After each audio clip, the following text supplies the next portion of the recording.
બોલો. બંગાળના ઉપસાગરની મજબૂત સિસ્ટમ હવે ધીરે ધીરે પૂર્વ મધ્યપ્રદેશ તરફ આવશે.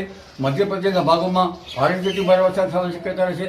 કોઈ ભાગમાં 8-10 કે 12 ઇંચ જેવો વરસાદ થવાની શક્યતા રહેશે. ત્યાર પછી આ સિસ્ટમ મજબૂત બનીને લગભગ મધ્ય ગુજરાતના ભાગમાં આવશે.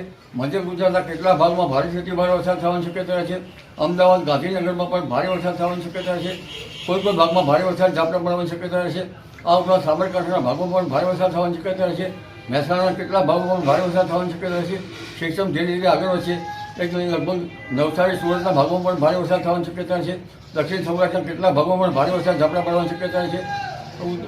રાજકોટ અને ઉત્તર સૌરાષ્ટ્રના ભાગોમાં પણ ભારે વરસાદ થવાની શક્યતા રહેશે. કચ્છના કેટલાક ભાગમાં ભારે વરસાદ ઝાપટા વરસી શકે છે અને લગભગ ત્યારબાદ બનાસકાંઠાના કેટલાક ભાગમાં પણ ભારે વરસાદ થવાની શક્યતા છે.